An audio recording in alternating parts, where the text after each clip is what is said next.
नमस्कार, मी कीर्ती गायकवाड. स्वागत आहे आपलं आय न्यूज 28 मध्ये. चला तर मग जाणून घेऊयात महाराष्ट्रातल्या ताज्या घडामोडी. डहाणू तालुक्यातील कासा पोलीस स्टेशन हद्दीतील तवा आश्रमशाला घेतली एसपीने दत्तक.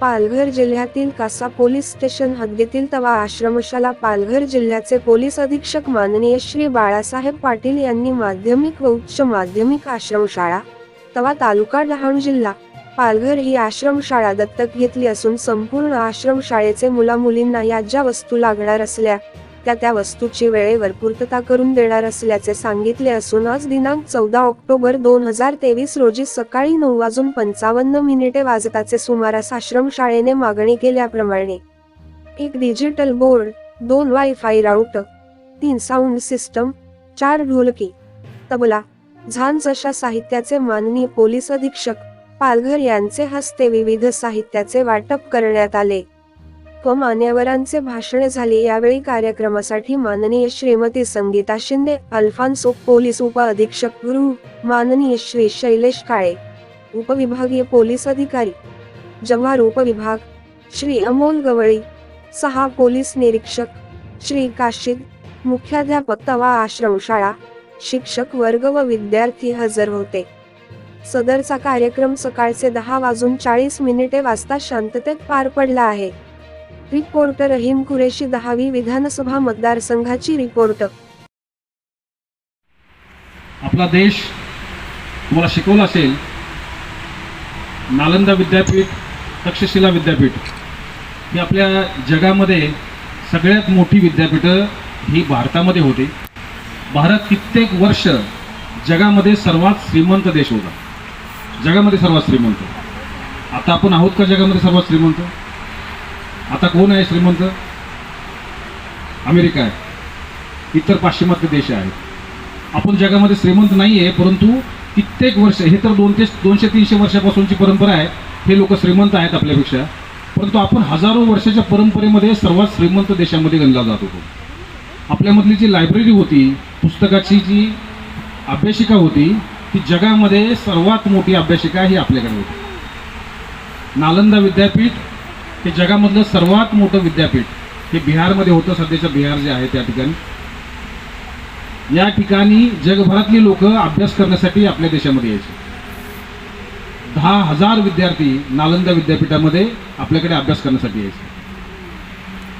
90 लाख पुस्तकं या नालंदा विद्यापीठामध्ये होते आणि त्या विद्यापीठामधील जी पुस्तकं होती ती अल्लाउद्दीन खिलजी या परकीय आक्रमक कार्याने ते विद्यापीठ जाळलं, त्याची अभ्यासिका जाळली आणि ते कित्येक महिने त्या अभ्यासिका जळत होती. एवढी पुस्तकं त्या अभ्यासिकेमध्ये होती. आपली ती परंपरा होती. आपली परंपरा हे जाळण्याचं काम त्यावेळेस झालं. त्यामुळे खऱ्या अर्थाने आपला देश गरीब झाला. म्हणजे काय, श्रीमंती कशावर असते? पैशावर नाही, बुद्धिमत्तेवर, आपल्या ठिकाणच्या अभ्यासिकेमध्ये असणाऱ्या पुस्तकावर, आपण घेतलेल्या शोधावर ही आपली बुद्धिमत्ता असते.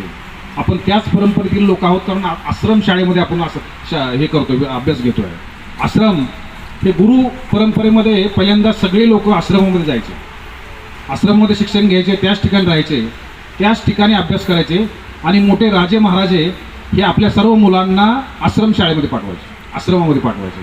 हे गुरु जे सगळे तुमच्या आजूबाजूला बसलेले आहेत ते तुमचं आयुष्य बदलण्यासाठी बसलेले आहेत. आपण सर्वसामान्य कुटुंबातील, आदिवासी कुटुंबातील जे मूळ निवासी आहेत, या देशाची परंपरा ज्यांनी टिकवली ती आदिवासी, त्या कुटुंबातील आपण आहोत.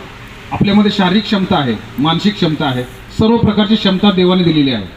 फक्त बुद्धीची क्षमता वाढवण्यासाठी आपल्याला या सर्व शिक्षकांची मदत ही अहोरात्र होते आहे. आणि हे सर्व अत्याधुनिक यंत्रणा तुमच्यामध्ये कुठलीही कमतरता पडू नये आणि तुम्हाला सर्व यंत्रणा तुमच्यापर्यंत पोहोचावीत, यासाठी हा छोटासा प्रयत्न आहे. जगातल्या कुठल्याही विद्यार्थ्याबरोबर तुम्हाला कॉम्पिटिशन करताना कुठलीही कमतरता जाणवू नये. आपणही काहीतरी कमी आहोत, आम्ही खेडेगावातले आहोत, आम्हाला हे मिळत नाही, आम्हाला ते मिळत नाही, असा कुठलाही नकारात्मक सूर न लावता चांगल्या गोष्टी आम्हाला मिळत आहेत, तुम्हाला जगातल्या सगळ्या बेस्ट गोष्टी देण्याचा प्रयत्न हे सर्व प्रशासन करत आहे. आम्ही एक छोटासा भाग आहोत, परंतु निश्चितपणे काशी सरांच्या माध्यमातून तुम्हाला जे जे काही आवश्यकता आहे ते सर्व भविष्यामध्ये जे जे देण्यासारखं आहे ते सर्व गोष्टी या ठिकाणी दिल्या जातील. परंतु अपेक्षा एकच की तुम्ही त्याचा खरा सकारात्मक वापर करता आला पाहिजे. तुमचा सकारात्मक जर सपोर्ट असेल तर जगातल्या सगळ्या चांगल्या गोष्टी तुम्हाला निश्चितपणे मिळतील. आणि तुमच्यापैकी काही लोक हे जगभरामध्ये जातील, जगभरामध्ये देशाचा झेंडा फडकवल्याशिवाय राहणार नाहीत. कारण तुम्हाला माहीत आहे की जे देश सुधारलेले आहेत त्या सगळ्या देशाच्या सुधारणेच्या पाठीमागं एका भारतीयांची हात असतो. अमेरिका सुधारली, त्यांच्या प्रत्येक क्षेत्रामध्ये भारतीय लोकांचा हात आहे. पाश्चिमात्य देश सुधारले, त्यांच्या प्रत्येक क्षेत्रामध्ये भारतीय लोकांची बुद्धिमत्ता आहे.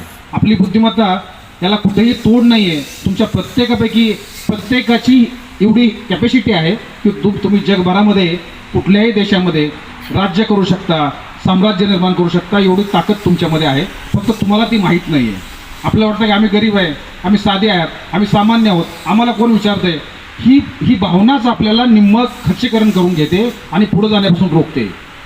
तुमच्यासारखी स्ट्रॉंग लोक, तुमच्यासारखी उच्च परंपरा असणारे लोक कुणीही नाही आहेत. आणि असा जर विचार आपण स्वतःविषयी केला तर मला वाटतं निश्चितपणे तुम्हाला कोणीही रोखू शकणार नाही. आणि हीच भावना जागृत करण्यासाठी मी या ठिकाणी आलेलो आहोत. या शाळेमध्ये आपण प्रत्येक शाळेमध्ये पोलीस विभागाच्या माध्यमातून कंप्लेंट बॉक्स हे ठेवलेले असतात. कंप्लेंट बॉक्स ठेवण्याचा उद्देश असा असतो की अंतर्गत कोणत्याही गोष्टी जर पोलिसांपर्यंत पोहोचवायच्या असतील तर त्या कंप्लेंट बॉक्समध्ये टाकाव्यात. कंप्लेंट बॉक्स आहे इथं. जे कंप्लेंट बॉक्स आहेत ते तुमच्यासाठी आहेत की या ठिकाणी अंतर्गत काही अडचणी असतील, मुलींना काही अडचणी असतील तर त्याच्याविषयी चिठ्ठी लिहून त्या चिठ्ठीमधून ते कंप्लेंट बॉक्समध्ये ठेवायचे आहेत, जेणेकरून आपल्याला तुमची अडचण आमच्यापर्यंत सहजपणे, सुरक्षितपणे आणि गोपनीय पद्धतीने आमच्यापर्यंत पोहोचू शकेल. मला वाटतं त्याचा वापर आपण सर्वांनी निश्चितपणे करावा. आपल्याकडे बऱ्याच ठिकाणी मोबाईल फोन असतात. तुमच्याकडे किती लोकांकडे मोबाईल फोन आहेत? या शाळेमध्ये अलाउड नाही आहेत. मोबाईल फोनचा सकारात्मक वापर करणं अत्यंत आवश्यक आहे. कारण बऱ्याचदा मोबाईल फोन तर आपल्या हातात येतात, तुम्ही पुढे गेल्यानंतर मोबाईल फोन येतील, परंतु सामाजिक भान ज्यांना आहे त्यांच्याकडे मोबाईल फोन असतील तर त्याचा सकारात्मक वापर होतो.